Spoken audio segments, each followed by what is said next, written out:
Hello everyone! In this lesson, we will learn about next steps you can take to continue developing your WordPress skills. Because while we have come to the end of this course, I don't want to leave you hanging. I want to give you clear paths forward to continue growing. First, let's review what we've learned so far in the course. We learned how to use WordPress to create as many pages as we would like. We learned how to create as many blog posts and blog categories as we would like. We learned how to create a photo gallery. And we learned how to create an interactive contact page. Now, those are the building blocks for most websites, but sometimes you'll want to do more. Now, there is an infinite number of different things you might want to do with your website, so I can't possibly prepare you for every scenario, but what I can do is let you know the steps that I take personally when I want to do something new or custom or unique with my WordPress websites. So here are the steps and/or topics that we will review throughout the remainder of this lesson. We will go through these one by one in detail, and let's start up at the top with Googling. Okay, so the first thing I want to stress here is that the WordPress community is absolutely huge. About 27% of the entire web runs on WordPress. So this means whenever we want to do something with WordPress but we aren't sure how to do it, chances are someone on the internet has already asked the same question we have and they've already received an amazing answer. So whenever I need to do something with WordPress but I don't know how to, I just Google for WordPress, how do I blank? Where blank is obviously whatever you're trying to achieve. Now I know Googling and clicking on random search results can be stressful because you don't know which websites are safe to visit. So here's a list of my favorite websites. If you see any of these domains in your Google search results, I'd recommend clicking on them right away. Codex.wordpress.org. This is the official WordPress documentation website. Stack Overflow. WordPress.stackexchange.com. YouTube.com. WordPress.org/support. That's the official WordPress message board or forum. CSStricks.com and WPBeginner.com. Now, by all means, I'm not saying that if a website isn't on this list, you shouldn't visit it. I'm not saying that at all. These are simply websites that have great reputations, are safe, and that I've had positive experiences with. Okay, so that's the first thing I wanted to cover in this lesson, which is simply never underestimate the power of Google. There's a running joke that web developers basically make a living for Googling all day. And there's definitely some truth to that joke. So at this point, now that we've worked through this course together and you have a general understanding of the WordPress vocabulary and how the puzzle pieces fit together, now the world is yours. All this information is at your fingertips. And with your new WordPress vocabulary, I think you'll understand more of it than you give yourself credit for. All right, let's move on to the next topic, which is free plugins versus premium plugins. Let me begin by saying that throughout this entire course, all of the plugins that we've used have been free plugins. So from the admin dashboard within the left-hand sidebar, when we click on plugins and then we click on add new, this collection of thousands of plugins that we can search through, these are all free plugins. There is, however, a whole other separate world of premium plugins. A premium plugin costs money, but offers more advanced features than a free plugin might have. Now, if I just said that all the plugins we see on this screen are free, you might be wondering, where can we find the premium plugins? Well, there is not a single unified list of all premium plugins. Instead, they are scattered throughout the web, each with their own website. You purchase a premium plugin through an external third-party website. And once your purchase order is complete, you'll be given a zip file which contains the plugin. You save that zip file to your computer, and then back in your WordPress admin dashboard, if you click on plugins in the left-hand sidebar, and then click on add new, now you can leverage this upload plugin button. So when you click on that button, then you simply select the zip file that you were given from the publisher of the premium plugin that you purchased.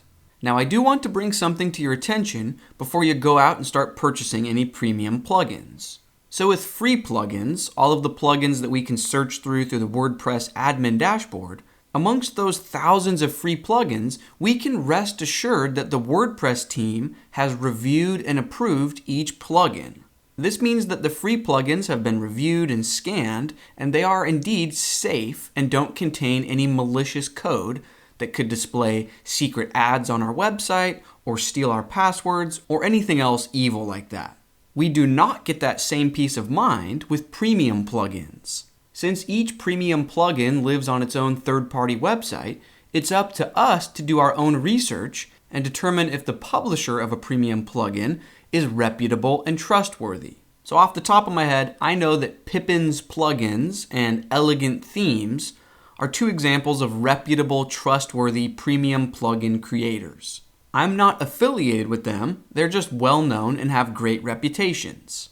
Now there are countless other trustworthy premium plugin creators, but you get my point. It's a matter of word of mouth and searching for reviews of plugins and companies on Google.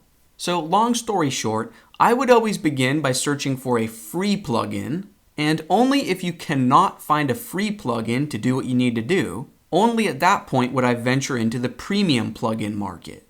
And then before you reach for your credit card to buy the premium plugin, first make sure that the company you're buying from is reputable and trustworthy. Usually a quick Google search for "is blank legit" will do the trick. Okay, now changing gears, next let's talk about free themes versus premium themes. Now this is basically the exact same situation as free plugins versus premium plugins, so I'm not going to repeat literally everything. However, if we go into our admin dashboard and click on Appearance in the left-hand sidebar, and then click Add New to add a new theme, all of these themes that we can search through from within our WordPress admin area, these are all free themes. But there's a whole other world out there of premium themes. So just like with plugins, I recommend searching through the free themes, but if you can't find a free theme that you like, then it might be time to venture into the premium theme market. So just like premium plugins, premium themes live on third-party websites.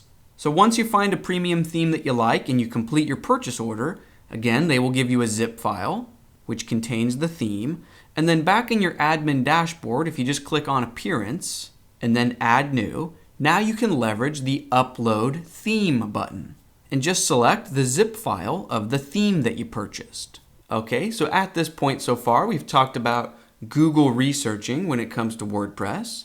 We've discussed premium plugins and premium themes. And with just those three tools, a lot of people are able to create a job or business or career for themselves of creating WordPress websites for clients. There is, however, another way to create even more unique or custom solutions with WordPress, and that is to create your own theme. So if you don't love any of the themes you've looked at, whether they are free or premium, and you want 100% control over the way things look, your best bet is to simply create your own new theme yourself. Now, creating a theme does require you to learn how to write code, so this option is not for everyone, but I can say that it's not nearly as scary as it might sound. Now, if this route of coding and creating your own themes sounds interesting to you, here's the path that I would recommend. So first, before worrying specifically about WordPress themes, begin by learning the basics of two computer languages named HTML and CSS. These two languages have nothing to do with WordPress specifically, but instead, these are the two languages that every website on the planet is created from. There are tons of excellent guides on the internet to help you learn HTML and CSS. Now, once you're comfortable with HTML and CSS, then you can look for a guide to WordPress theme files and a language named PHP. I know those last couple of sentences might have sounded like meaningless technobabble, and again, the coding path is not for everyone, so don't feel like you need to follow it. But if it's something that you are at all interested in, I really encourage you to give it a go. Because I've taught coding to countless people, and one of the most common things I hear back is, "Hey, this is really difficult, but it's not as bad as I thought it would be." Anyways, long story short, you don't need to be a genius to get into code, and on the other hand, nor do you need to code to be an insanely successful WordPress creator. So the choice is yours. Follow the path that sounds the most interesting to you. Okay? And that's going to bring things to a close. I encourage you to keep experimenting, keep building new things, and most importantly, take advantage of the course's discussion features to ask myself and your fellow students any questions you might have. WordPress is all about community, so let's continue to share our best tips and tricks and resources with each other. I want to thank you for coming along on this journey. We all speak the same basic WordPress vocabulary now, and I'm excited to see what you create with it. Remember to have fun during the process and maybe help a friend or family member get started themselves. Because a lot of people would love to create websites, but they don't know where to begin. And you teaching them WordPress is one of the best ways for you to keep learning yourself. Anyways, take care, and I'll see you around.